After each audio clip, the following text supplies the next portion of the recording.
Hello friends, इस video में हम बात कर रहे हैं इंट्रोडक्शन टू ह्यूमन बॉडी की।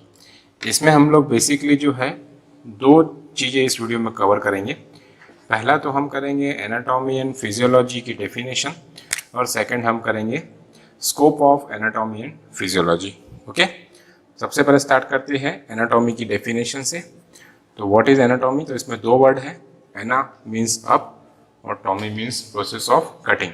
ठीक है, तो इसकी बेसिकली डेफिनेशन क्या है कि it is the science of body structures and the relationship among them. मतलब जैसे मान लीजिए ये एक डायग्राम मैंने बनाया है जो कि स्टमक का है।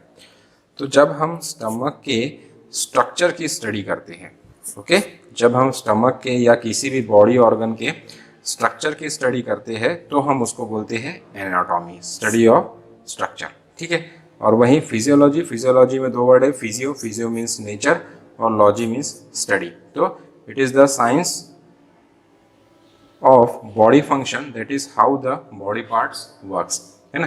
तो यहाँ पर फिजियोलॉजी मतलब उस स्ट्रक्चर के फंक्शन की स्टडी को हम बोलते हैं फिजियोलॉजी। से ये स्टमक है, स्टमक के जब हम फंक्शन की स्टडी करेंगे कि उसमें HCl कैसे सीक्रेट होता है और उसमें डाइजेशन कैसे होता है, तो उसको हम क्या बोलेंगे? फिजियोलॉजी बोलेंगे। तो anatomy means study of structure और फिजियोलॉजी मीन्स फंक्शन की स्टडी को हम क्या बोलते हैं? फिजियोलॉजी बोलते हैं। ठीक है, अब हम बात करते हैं scope of anatomy and physiology. तो scope of anatomy and physiology में पहले हम एनाटॉमी का स्कोप देखेंगे और उसके बाद हम फिजियोलॉजी का स्कोप देखेंगे।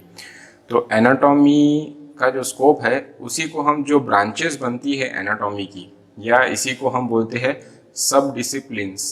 ओके, सब डिसिप्लिन्स ऑफ एनाटॉमी। ठीक है, तो इसी को हम बोल सकते हैं स्कोप ऑफ एनाटॉमी। सबसे पहले आपका जाता है एम्ब्रियोलॉजी। एम्ब्रियोलॉजी मीन्स क्या होता है? एम्ब्रियोलॉजी अगर आप देखेंगे तो it is the study of, ठीक है, it is the study of first 8 week of development after fertilization of human egg. Human egg जब फर्टिलाइज हो जाता है तो उसके बाद जो उसका 8 वीक तक डेवलपमेंट होता है, तो उसकी जो स्टडी होती है उसको हम बोलते हैं एम्ब्रियोलॉजी। ठीक है, तो study of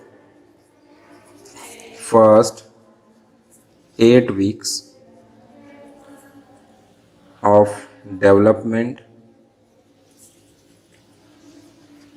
after fertilization of human egg, है ना। ह्यूमन एग के फर्टिलाइजेशन होने के बाद उसके 8 हफ्ते तक का जो डेवलपमेंट है उसकी स्टडी को हम बोलते हैं एम्ब्रियोलॉजी। ठीक है, दूसरा है डेवलपमेंटल बायोलॉजी। डेवलपमेंटल बायोलॉजी जो है it is the study of complete development of an individual from the fertilization to death. ठीक है, तो study of the complete development of an individual from fertilization to death।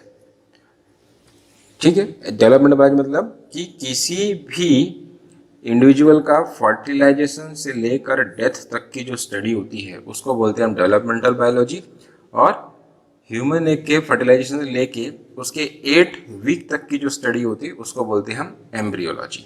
ठीक है, फिर उसके बाद है सेल बायोलॉजी। सेल बायोलॉजी मतलब होता है study of cellular structure and function. किसी भी सेल के स्ट्रक्चर एंड फंक्शन की स्टडी को हम क्या बोलते हैं? सेल बायोलॉजी बोलते हैं। ओके, हिस्टोलॉजी, इसमें हिस्ट मतलब होता है टिश्यू। ओके, तो study of microscopic structure of tissue is called as histology.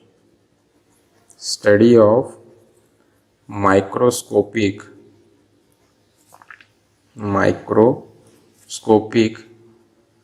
structure of tissues called as histology। तो फ्रेंड्स, अब हम बात कर रहे हैं ग्रॉस एनाटॉमी की।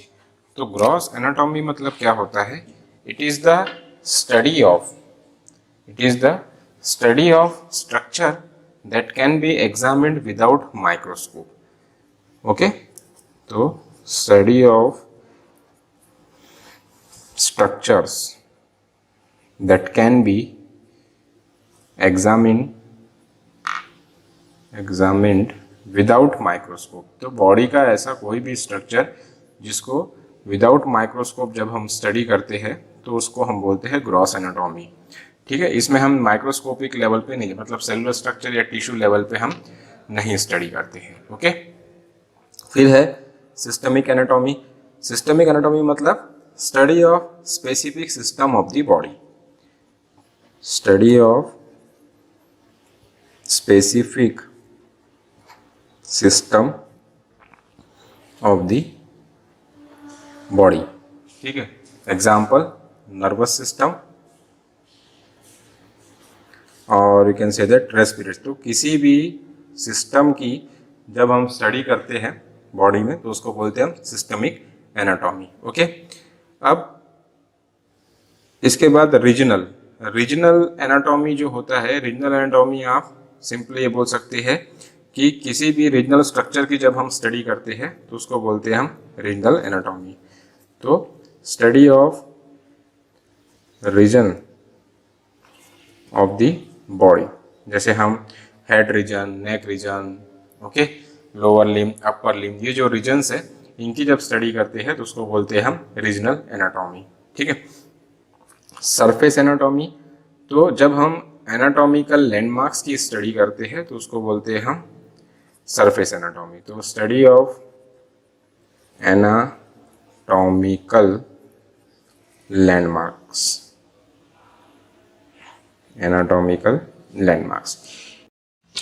तो इमेजिंग एनाटॉमी मतलब इसको रेडियोग्राफिक एनाटॉमी भी बोलते हैं और इसमें क्या करते हैं? Study of structures that can be seen with X-rays.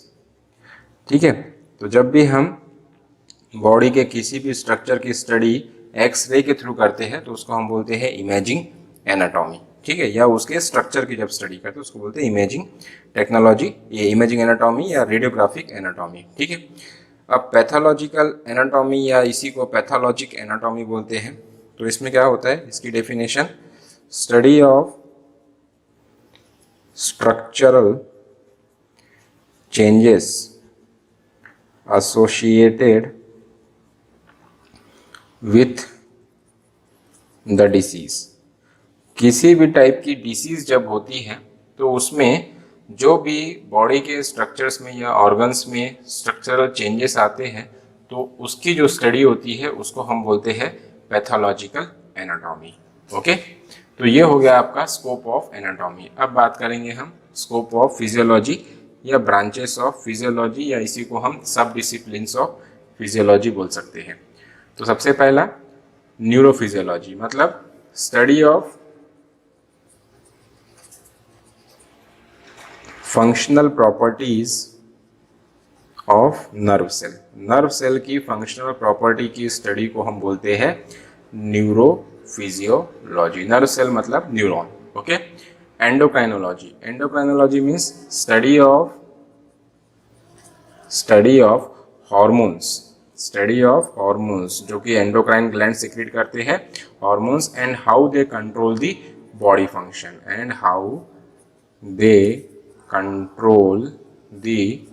Body function. ठीक है, इसको हम बोलते हैं एंडोक्राइनोलॉजी. अब कार्डियोवास्कुलर फिजियोलॉजी. अब कार्डियोवास्कुलर में दो वर्ड है, कार्डियो और वेस्कुलर. कार्डियो मतलब होता है हार्ट और वेस्कुलर मतलब होता है ब्लड वेसल. ओके, तो इसमें हम स्टडी ऑफ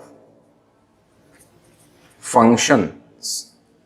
ओके, क्योंकि फिजियोलॉजी है तो फंक्शंस की स्टडी होती है. Functions of the heart and blood vessel, इन दोनों की स्टडी को हम क्या बोलते हैं? कार्डियोवास्कुलर फिजियोलॉजी बोलते हैं.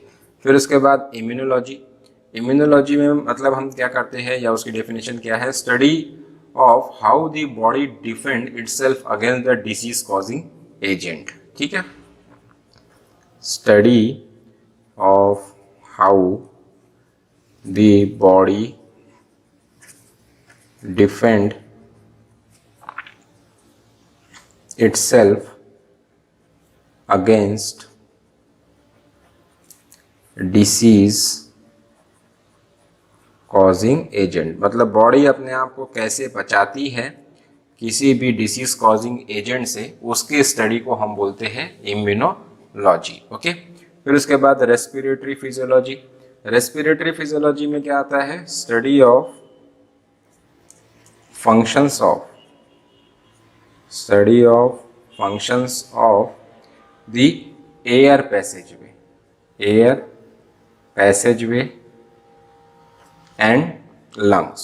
एयर पैसेजवे और लंग्स की फंक्शंस के स्टडी को हम बोलते हैं respiratory physiology. Renal physiology, study of functions of kidney, इसको हम बोलते हैं renal physiology. Okay, exercise physiology means study of change in cell and organ functions as a result of muscular activity। Okay, तो study of change in cell and organ function as a result of muscular. तो muscular activity exercise करने के बाद जो भी cell और organ के function में चेंजेस आते हैं उसको स्टडी करने वाली ब्रांच को हम बोलते हैं एक्सरसाइज फिजियोलॉजी। ओके, और लास्ट है पैथोफिजियोलॉजी। तो इसकी डेफिनेशन है स्टडी ऑफ फंक्शनल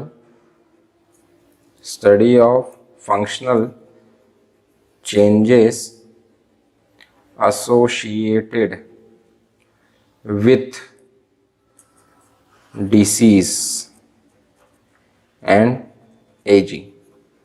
मतलब कि बॉडी के अंदर में जो भी फंक्शनल चेंजेस आते हैं किसी भी डिसीज के कारण या उम्र बढ़ने के कारण, मतलब कि एजिंग के कारण, तो उसकी स्टडी को हम बोलते हैं पैथोफिजियोलॉजी। ठीक है, तो दोस्तों ये था definition of anatomy and physiology और scope of anatomy and physiology. Thank you.